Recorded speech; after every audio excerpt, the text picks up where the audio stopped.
Ok, tu peux te poser des questions sur le titre de cette vidéo. Mais je t'arrête tout de suite, on n'est pas ici pour parler de l'ex avec qui t'as rompu récemment. Ici on parle de la souffrance.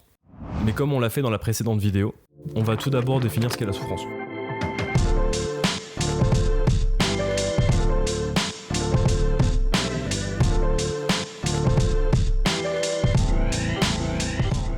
La souffrance, c'est tout simplement la manière dont notre esprit traduit la douleur, ou du moins l'information de la douleur, que ce soit d'ordre affectif ou physique.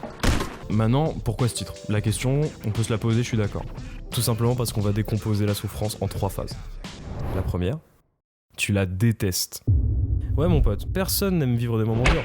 Que ce soit rupture amoureuse, perte de job, départ d'un proche ou bien même de simples courbatures après une dizaine de pompes que t'as voulu taper dans ta chambre. C'est un phénomène et un regard normal sur la souffrance, commun à tous, ou du moins à ceux qui n'auraient pas encore vu la plus-value derrière la dite souffrance. Deuxième chapitre, accepte-la. Pourquoi accepter la souffrance ? Pour la simple et bonne raison qu'elle fait partie intégrante de notre vie, de notre quotidien, passé, présent, comme futur. Damien Denis, psychiatre belge, explique que les humains sont comme des arbres. Ils ont besoin de vents contraires pour grandir. La souffrance fait partie de la vie. Point. Et c'est là que c'est intéressant. Parce qu'en tant qu'individu, inconsciemment, tu l'as déjà accepté. Comme par exemple dans ton passé. Quand t'étais petit, ta mère elle te disait « Ne mets pas la main sur la plaque, ça brûle », alors qu'elle venait de retirer le plat. Tu mets la main sur la plaque, ça brûle. Et là, du coup, tu viens d'accepter la souffrance, tu viens d'accepter la brûlure. On pourrait encore s'étaler longtemps sur les souffrances du passé, comme les premières déceptions amoureuses d'adolescents, qui viennent forger notre regard sur l'amour et ses enjeux. Les premières altercations avec ses camarades, s'il y en a eu. Les premiers coups de poing. Les premiers grondages de parents pour mauvaise note. Ouais, tous ces exemples sont des types de souffrances. Elles sont moteurs de notre développement. Elles nous permettent d'évoluer, corriger le tir et devenir des meilleures personnes tout au long de notre vie. Si on doit faire un saut dans le présent, il est possible en ce moment même que tu sois en train de penser à quelque chose qui te fait souffrir dans ton quotidien, de manière plus ou moins intense ou connectée à ta vie de tous les jours. C'est des pensées totalement naturelles. Une partie de toi essaie d'apporter solution à ces sentiments. Mais c'est là que tu vois, en fait notre cerveau il est bien foutu. Parce que c'est important dans notre développement. Je vais y venir. Penser à la résolution d'une souffrance par le fait de changer son point de vue sur la souffrance, de ne plus la subir mais de l'accepter, permet de ne plus être sujet aux contraintes néfastes qu'elle apporte. On prend un exemple. Il y a un gars que tu vois tous les jours, qui te fait chier, tu t'aimes pas ça trop. Tu le vois au supermarché, et le mec il va tout le temps aux mêmes horaires que toi. Bah accepte-le, accepte que le mec sera là tous les jours, que le mec va continuer à faire ses courses, parce que ça se trouve lui, tu l'emmerdes pas plus que ça. Et toi tu peux pas voir sa gueule en peinture. Et bah tu sais quoi, tu vas juste en fait tout simplement regarder sur ton téléphone Google Maps, prendre le supermarché le plus proche. Si t'es dans une situation qui t'inconforte, n'hésite pas à faire les choix pour changer. L'humain, par extension, a toujours survécu par le fait d'être adaptable. Il s'est adapté aux situations. C'est ce qui nous a permis de devenir les gens que nous sommes aujourd'hui. Prenons un autre exemple. T'es dans une relation avec une personne depuis un certain temps, et dans sa famille, il y a quelqu'un que tu ne supportes pas. Tu vas tout simplement ne plus aller au repas de famille. Ça ne marche pas. Vas-y, je te prends un exemple à la con, mais genre, t'es dans un bureau, l'ambiance c'est pas forcément ouf, ou même dans ton équipe, genre, ça se taille un petit peu. Qu'est-ce qui serait dramatique si tu voulais, genre, juste changer d'environnement de travail ? Le nombre de personnes que j'ai vues dans ma carrière, et pourtant Dieu sait qu'elle est courte, qui sont déjà malheureux. Ils me disent, ouais, il me reste quoi, 5 ans à tirer avant la retraite ?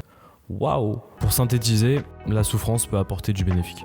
Dans ton futur, tu seras amené encore à maintes et maintes reprises à ressentir ce sentiment de souffrance. Il est pas obligatoire, c'est certain, mais à vouloir l'esquiver sans cesse, tu feras que le repousser. Le mec qui passe sa vie au bureau, qui travaille même les week-ends, le mec qui s'accorde à peine du temps pour faire un peu de sport, ce mec-là qui en fait genre supporte même plus d'être chez lui, qui supporte plus les gens avec qui il partage son quotidien. Vous pensez vraiment qu'il est heureux ce gars-là ? Ce gars-là en fait il a tout simplement peur de souffrir, c'est tout. Ce qu'il faut retenir en fait de cette partie-là, c'est tout simplement que t'as appris à accepter la souffrance enfant dans ton passé. T'as appris à accepter la souffrance dans ton présent. T'es en train de l'accepter. Dans ton futur, tu seras encore amené à le faire. C'est un exercice perpétuel. Au final, la souffrance peut apporter du bénéfice, en dépit de sa définition propre. Tu vis une histoire géniale avec quelqu'un. Quelque chose qui dure, qui est rempli de moments heureux, de moments doux, de joie. Mais un jour, il arrive que cette flamme, ce brasier, que vous avez mis tant d'efforts et d'énergie à entretenir, se voit affaibli, jusqu'à devenir une petite flamèche. Et quand vous, ou bien même juste toi, uniquement, avait ou à tout essayer pour continuer à faire vivre cette flamme. Que tu t'accroches jusqu'au bout, que tu y crois jusqu'au dernier crépitement, que ce feu il peut repartir, et qu'au final, il te reste juste un tas de cendres, du bois brûlé, froid, sans aucune once de lumière. Et c'est là qu'il faut venir accepter la souffrance. C'est là qu'il faut agir et venir se confronter à elle. Tu dois mettre fin à cette histoire et recommencer à vivre, que ce soit par toi-même ou bien accompagné d'une personne prête à refaire un vœu. Un vœu. Ouais, les influents qui passent. Que ce soit par toi-même ou bien même accompagné d'une nouvelle personne prête à refaire un feu encore plus incandescent que le précédent.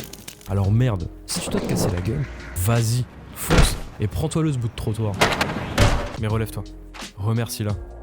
Dernière partie de cette vidéo, remercie la souffrance. Pourquoi ? Parce qu'à contrario de l'accepter, là tu viens lui donner du crédit. Là tu viens donner raison à la souffrance. Tu viens donner du sens à pourquoi t'as souffert, pourquoi tu l'as accepté. C'est une leçon en fait. On ne demande pas de devenir maso évidemment, même si on a qui aime. Mais de comprendre en quoi la souffrance est bénéfique et en quoi il est nécessaire de lui dédier reconnaissance. T'as pris ton meilleur bout de trottoir. T'as mal. En plus tu t'es vraiment bien cassé la gueule. Mais t'es en train de te relever. Et là t'es en train de comprendre. Tu me dis aujourd'hui que t'as mal, que c'est pas agréable. Demain tu me diras que t'as compris. Et après-demain tu me diras que t'es reconnaissant. Et un jour tu te diras, putain c'était dur. Putain c'était dur. C'était dur bro. Putain c'était dur. Mais bordel ça valait le coup. Et si c'est dur, désagréable, douloureux, dis-toi juste que c'est un investissement sur le long terme. La terre s'arrête pas de tourner au final quand on souffre. Tu analyseras les erreurs commises lors de l'acceptation et tu seras reconnaissant lorsque tu auras appris de celle-ci. Expérimentation, acceptation et reconnaissance. Ça s'arrête là. Au final, la souffrance, en dépit du fait qu'elle n'est pas obligatoire, est facteur de changement et d'évolution. Mais elle fait grandir n'importe qui, forge, endurcit, vient donner du vécu, expérience et bonifie. Et comme l'a dit un grand magicien, on peut trouver le bonheur même dans les moments les plus sombres. Il suffit de se souvenir d'allumer la lumière. Avant qu'on se quitte, je me permets de te laisser sur une réponse d'Alexandre Astier à une question posée par Ken Kojandi, qui m'a paru faire sens dans cette vidéo. J'ai plus qu'à te souhaiter une excellente journée mon ref, ou bien même nuit. Si le contenu t'a plu, n'hésite pas à t'abonner et lâcher un commentaire. Ça sera un plaisir de te lire.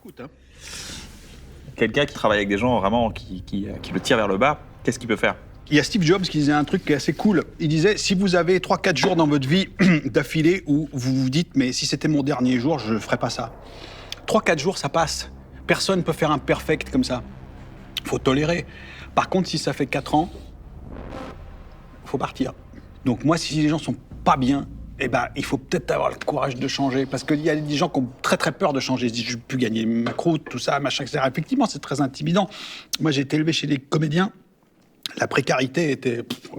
c'était comme ça. Donc ça me permet de dire à des gens, sans vouloir les encourager à faire n'importe quoi, changez, vous avez qu'une vie, hein. Il n'y en a qu'une, on va pas vous en remettre une autre derrière. Donc si jamais tous les jours vous vous tapez l'autre con et que ça vous fait souffrir, si vous n'arrivez pas à vous en foutre, parce qu'en fait c'est à ceux-là qu'il faut parler, c'est à ceux qui n'arrivent pas à s'en foutre.